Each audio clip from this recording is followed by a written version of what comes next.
नमस्कार मित्रों, कैसे हैं आप। विश्वास है कि आप लोग स्वस्थ होंगे, मस्त होंगे और अपनी परीक्षाओं की तैयारियों में बिल्कुल व्यस्त होंगे।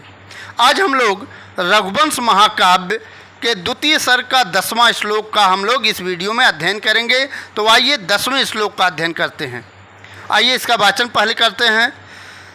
मरुत्प्रयुक्ताश्च मरुत्सखाभं तमर्च माराद अभिवर्तमानम् अवाकिरन बाल लता प्रसूनै आचार लाजई रिवपौर कन्या आचार लाजई रिवपौर कन्या। तो ये रहा वाचन। आइए इसके अर्थों को देखते हैं। मैं हूं मनोज पांडे, आप देख रहे हैं मंगलम मंत्रा चैनल। इसके पहले हम लोग रघुवंश महाकाव्य के जो महाकवि कालिदास की रचना है, एक महाकाव्य है, इसके द्वितीय सर्ग का अध्ययन हम लोग कर रहे हैं। और द्वितीय सर्ग के जो भी श्लोक हैं इसके पहले 10 से पहले वह हम इस वीडियो में पढ़ा करके अपलोड कर चुके हैं। अगर वहाँ नहीं देखे हैं तो जा करके, और इस वीडियो के डिस्क्रिप्शन में भी उसका लिंक दिया हुआ है, समस्त वीडियो का लिंक दिया हुआ है और यहाँ से भी जा करके देख सकते हैं। ठीक, पसंद आने पर लाइक और सब्सक्राइब मित्रों ज़रूर करिएगा। इससे हमको मोटिवेशन मिलता है और आपको अच्छे से पढ़ा पाते हैं। ठीक है, तो आइए इसके अर्थों को देखते हैं।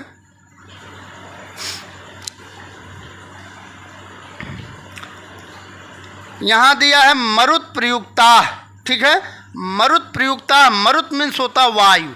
फिर से एक बार फिर से, मरुत प्रयुक्ता बाल लता प्रसूनै अवाकिरन तम अर्चम। ठीक है, तो इसका अर्थ देखते हैं। मरुत वायु, ठीक है, हवाओं के द्वारा, और प्रयुक्ता है मैंने प्रेरित होकर, हवाओं के द्वारा प्रेरित होकर, मरुत हवा और प्रयुक्ता में प्रेरित होकर बाल लता है।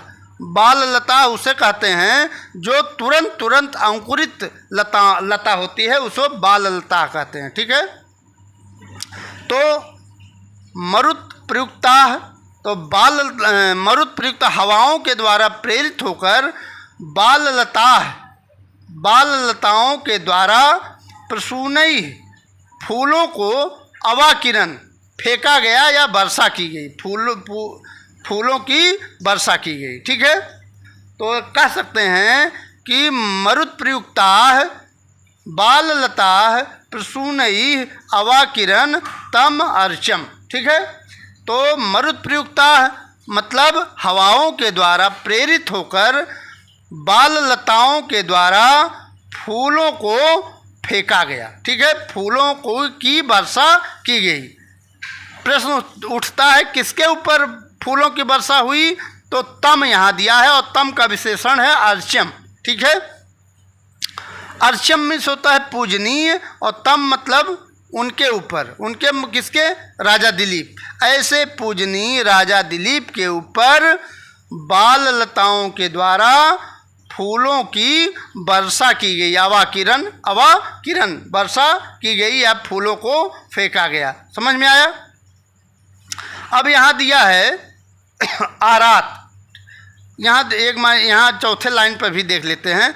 तो जिस तरह से जंगलों में बाल लताओं के द्वारा फूलों को फेंका गया ऐसे पूजनीय राजा दिलीप के ऊपर, उसी तरह से जब महाराज दिलीप अयोध्या में रहते थे तो वहाँ की पूर्वासिनी कन्याओं द्वारा, पौर कन्याओं द्वारा आचार मीन्स होता है शिष्टाचार के लिए लाजई मतलब होता है धान का लावा। जिस प्रकार से लताएं वन में राजा दिलीप के ऊपर फूलों की वर्षा कर रही थी, उसी तरह से राजा दिलीप के ऊपर अयोध्या में पौर कन्याओं द्वारा, वहाँ की पूर्वासिनी कन्याओं के द्वारा शिष्टाचार आदि के लिए लाजा बहाया जा रहा था। लाजा मतलब लावा बहाया, धान का लावा राजा दिलीप के ऊपर फेंका जा रहा था। समझ में आया। यहाँ दिया आरात मतलब समीप होता है। आरात मीन्स समीप होता है। तो जब वह समीप होते थे, किसके समीप होते थे? वृक्षों के समीप होते थे, क्योंकि राजा दिलीप सभी सेवक वर्ग को वापस कर चुके हैं। ठीक है, तो वन में जय जयकार कौन कर रहा है? उनके ऊपर पुष्पों की वर्षा कौन कर रहा है? बाल लता। ठीक है, और अयोध्या में पौर कन्याओं द्वारा लाजा फेंका जा रहा था, धान का लावा फेंका जा रहा है। क्यों फेंका जा रहा है? शिष्टाचार के लिए। ठीक है, इतना समझ में आ गया। यहाँ दिया है आरात, जब वो समीप होते थे वृक्षों के, क्योंकि बीचों बीच चल रहे हैं राजा दिलीप, वृक्षों के बीचों बीच चल रहे हैं और वन में है। वन में धेनु महर्षि की जो धेनु है नंदिनी, उसकी क्या कर रहे हैं? उसकी सेवा में संलग्न है। ठीक है, महर्षि वशिष्ठ की जो धेनु है नंदिनी, उसकी सेवा में अनवरत लगे हुए हैं। ठीक है, और वह उनके पीछे पीछे नंदिनी के चल रहे हैं। ठीक है, तो अभिवर्तमानम, अभिवर्तमानम मतलब विद्यमान। जब वह नज़दीक पहुंचते हैं या विद्यमान होते हैं किसके? वृक्षों के, तो बाल लताओं के द्वारा फूलों की अवाकिरण वर्षा की जाती है। किसके ऊपर? तम अर्चम, ऐसे पूजनीय राजा दिलीप के ऊपर। ठीक है, तो एक विशेषण अर्चम है और यहाँ एक विशेषण और दिया गया मरुत्सखाभम। मरुत्सखाभम अग्नि के समान है आभा जिसकी, अग्नि के समान है आभा जिसकी। ऐसे राजा दिलीप के ऊपर जब वो वन में थे तो बाल लताओं के द्वारा प्रसूनई फूलों को अवाकिरण फेंका गया, फूलों को पुष्प वर्षा की गई। ठीक है, समझ में आया? कोई शब्द बचा नहीं है अर्थ के लिए। यहाँ मरुत मतलब वायु होता है। ठीक है, प्रयुक्ता मतलब होता है, प्रयुक्ता मीन्स क्या होता है? प्रेरित होकर। तो मरुत प्रयुक्ता है। ठीक है, तो हवाओं के द्वारा प्रेरित होकर। ठीक है, बाल लता है, तो बाल लताओं के द्वारा प्रसूनई फूलों को अवाकिरण फेंका गया या वर्षा की गई। किसके ऊपर? तम अर्चम, ऐसे पूजनीय।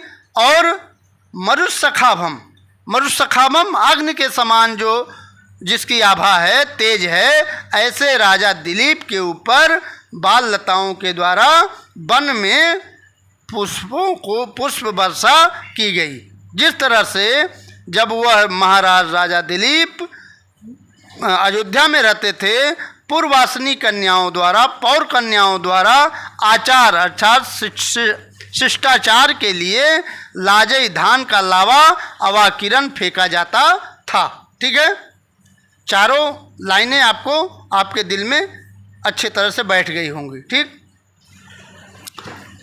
तो वही यहाँ भी दे रहा है, हवाओं के द्वारा प्रेरित होकर, हवाओं के द्वारा प्रेरित होकर मरुत प्रयुक्ताश्च, हवाओं के द्वारा प्रेरित होकर बाल लताओं ने, बाल लताओं मतलब बाल लता, तो बाल लताओं ने अपने समीप में आरात, आरात आया है समीप में पहुँचे हुए अग्नि के समान तेज वाले, अग्नि के समान तेज वाले मरुत्सखाभम आया है। ठीक है, तो ऐसे अग्नि के समान तेज वाले पूजनीय अर्चम, पूजनीय राजा दिलीप के ऊपर पूर्ववासिनी कन्याओं के द्वारा, पौर कन्याओं के द्वारा शिष्टाचार के लिए मांगलिक लाजों की भांति पुष्पों की वर्षा की। ठीक, आइए यहाँ समास देख लेते हैं। समास को देखते हैं। पूछ सकता है कि मरुत प्रयुक्ता हमें कौन सा समास है?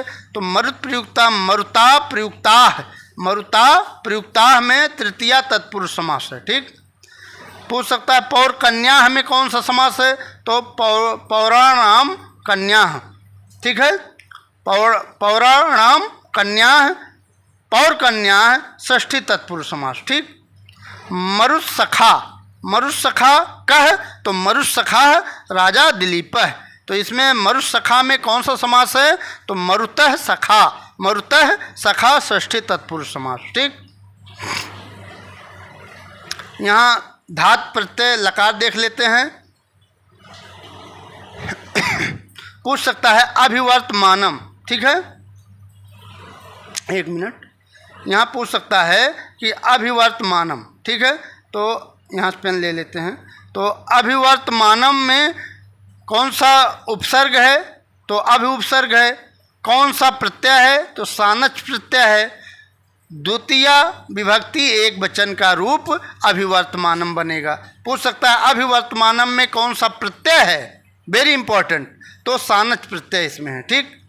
तो अवाकिरण, अवाकिरण में फेंकना या वर्षा करना, ठीक है, तो अवाकिरण में अ उपसर्ग है, ठीक है, लंग लकार का प्रथम पुरुष बहुवचन का रूप है, ठीक है, क्रि धातु है, ठीक। इतना समझ में आया। और इसके पहले अगर पूछ सकता है कि इसमें 10वें श्लोक में श्लोक देकर के पूछ सकता है इसमें कौन सा छंद है, तो बता दें कि आप पढ़ रहे हैं रघुवंश महाकाव्य का द्वितीय सर्ग, और द्वितीय सर्ग में 75 श्लोक हैं। 75 श्लोकों में 74 श्लोक तक उपजात छंद है। कौन सा छंद है? उपजात छंद है। और 75वां जो श्लोक है वो मालिनी छंद है, ठीक है। तो 74वें श्लोक तक हम लोगों को देखना है। 74वां श्लोक तक कौन सा छंद है? उपजात छंद है, ठीक है। तो इसमें कोई भी श्लोक देकर पूछ सकता है कौन सा छंद है, तो आप लोग आंख मूंद करके इसको टिक कर सकते हैं, उपजात छंद है, ठीक है। और इसमें कौन सा अलंकार है? तो उत्प्रेक्षा अलंकार है, ठीक है। कौन सा अलंकार है? उत्प्रेक्षा अलंकार है। समझ में आया? तो इसके अर्थों को हम लोग इस श्लोक के अर्थों को देखा, शब्दार्थ को देखा, और इससे बनने वाले प्रश्नों को देखा, समास देखा, और प्रकृत प्रत्यय को देखा, धात प्रत्यय लकार आदि को देखा, जो परीक्षाओं में आ सकते हैं, आते भी हैं, ठीक है। आज मित्रों इस वीडियो में इतना ही। अगली वीडियो में 11वें श्लोक लेकर के आपके सामने उपस्थित होंगे। अगर यह वीडियो आपको अच्छी लगी है तो इस चैनल को लाइक और सब्सक्राइब जरूर करिएगा, और अन्य लोगों को भी शेयर करिएगा। तब तक के लिए नमः संस्कृताय, भारत माता की जय, वंदे मातरम।